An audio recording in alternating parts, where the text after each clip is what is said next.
ఈరోజు మనమొక చాలా ప్రత్యేకమైన డాక్యుమెంట్ గురించి మాట్లాడుకోబోతున్నాం. దీని పేరు ద డివైన్ ఫోర్స్ 123. ఇది ప్రపంచ శాంతి కోసం ఒక చాలా పెద్ద ప్రతిష్టాత్మకమైన ప్లాన్ అన్నమాట. ఇది కేవలం ఒక డాక్యుమెంట్ మాత్రమే కాదు, ఒక స్పిరిచువల్ మూవ్మెంట్ అని చెప్పొచ్చు. సరే, దీని లోతుల్లోకి వెళ్ళి చూద్దాం. ఈ మొత్తం ప్లాన్కి కేంద్ర బిందువు ఒక విచిత్రమైన పదం, యుబియుడియుఎం. అసలు ఏంటిది? ఈ 3 అక్షరాల వెనుక ఉన్న అర్థమేంటి? ప్రపంచ శాంతికి దీనికి అసలు సంబంధమేంటి? పదండి తెలుసుకుందాం. ఓకే, ఈరోజు మనం ఏం కవర్ చేయబోతున్నామో ఒకసారి చూద్దాం. ముందుగా దీని వెనకున్న ఫిలాసఫీ ఏంటో చూద్దాం. ఆ తర్వాత వీళ్ళు ప్రపోజ్ చేస్తున్న స్పిరిచువల్ అప్పర్ హౌస్ అంటే ఏంటో తెలుసుకుందాం. వాళ్ల 12 స్టెప్ ప్లాన్ గురించి మాట్లాడుకుందాం. ఇంకా వాళ్ళు చూపిస్తున్న దైవిక అంగీకారాలేంటో పరిశీలిద్దాం. చివరగా వాళ్ల అల్టిమేట్ గోలేంటో చూద్దాం. సరే, మొదలు పెడదాం. అసలు ఈ మొత్తం ఉద్యమానికి పునాది ఏంటి? దీని వెనకున్న అసలు ఫిలాసఫీ ఏంటో ఇప్పుడు చూద్దాం. ఇందాక మనం అనుకున్నాం కదా, యుబి, యుఎం, యుడి అని. అవి కేవలం అక్షరాలు కాదన్నమాట. అదొక పవర్ఫుల్ 3 పార్ట్ ప్లాన్. యుబి అంటే యూనివర్సల్ బ్రదర్హుడ్, అంటే విశ్వసోదరభావం. యుఎం అంటే యునైటెడ్ మాస్టర్స్, అంటే ఐక్య గురువులు. ఇక యుడి అంటే యూనివర్సల్ డిజామమెంట్, అంటే సార్వత్రిక నిరాయుధీకరణ. ఈ 3 పిల్లర్స్ మీదే వీళ్ల ప్రపంచ శాంతి అనే భవనం నిలబడి ఉంది. ఈ 3 కాన్సెప్ట్లు ఒకదానికొకటి ఎంత బలంగా ముడిపడి ఉన్నాయో చెప్పడానికి వాళ్ళొక మంచి అనాలజీ ఇచ్చారు. సైన్స్లో ఒక యాటమ్ అంటే పరమాణు ఉంటుంది కదా, అందులో ఎలక్ట్రాన్, న్యూట్రాన్, ప్రోటాన్ ఉంటాయి. వాటిని మనం విడదీయలేం. అచ్చమలాగే ఈ యుబి, యుఎం, యుడి కూడా విడదీయలేనివి అని వాళ్ల వాదన. ఒకటి లేకుండా ఇంకొకటి అసంపూర్ణమన్నమాట. సరే, ఈ ఫిలాసఫీ అంతా బానే ఉంది, కానీ దీన్ని ఆచరణలో ఎలా పెడతారు? దానికోసమే వీళ్ళొక కొత్త గ్లోబల్ ఆర్గనైజేషన్ను ప్రపోజ్ చేశారు. అదే ఈ ఆధ్యాత్మిక ఉన్నత సభ. పదండి దీని గురించి కొంచెం వివరంగా చూద్దాం. వీళ్ళు దీన్ని ఎలా డిస్క్రైబ్ చేస్తున్నారంటే, ఇది యునైటెడ్ నేషన్స్కి ఒక కాంప్లిమెంటరీ బాడీగా ఉండాలట. అంటే యుఎన్ రాజకీయ ఆర్థిక విషయాలు చూసుకుంటే, ఈ సభ ప్రపంచానికి ఒక ఆధ్యాత్మిక మానవతావాద కోణాన్ని అందిస్తుందని వీళ్ళాలోచన. ఒక స్పిరిచువల్ గైడ్లాగా అన్నమాట.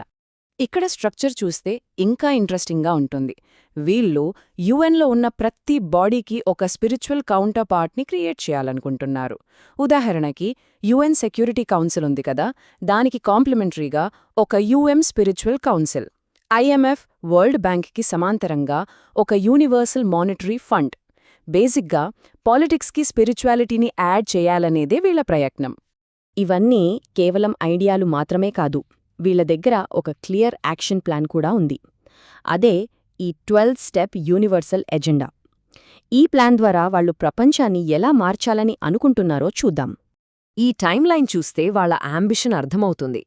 చూడండి, డిసెంబర్ 2025 కల్లా యుఎన్ జనరల్ అసెంబ్లీలో వెపన్స్ ఆఫ్ మాస్ డిస్ట్రక్షన్ అంటే WMDల మీద గ్లోబల్ ఎమర్జెన్సీ డిక్లేర్ చేయాలనేది ఫస్ట్ స్టెప్.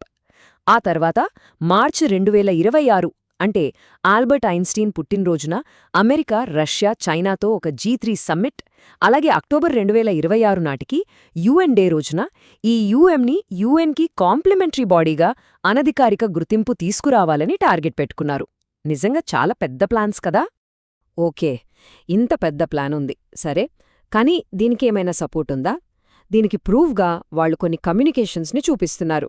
వాళ్లు వాటిని డివైన్ నాడ్స్ లేదా దైవిక అంగీకారాలు అని పిలుస్తున్నారు. అసలేంటవి చూద్దాం. వాళ్లు చెప్తున్న దాని ప్రకారం 2007 నుండి ఇప్పటివరకు దాదాపు 100 ఇలాంటి దైవిక మైలురాళ్లు లేదా అంగీకారాలు సేకరించారట. 100! వాళ్లు ఎంత పట్టుదలగా ప్రచారం చేస్తున్నారో దీన్ని బట్టి అర్థం చేసుకోవచ్చు.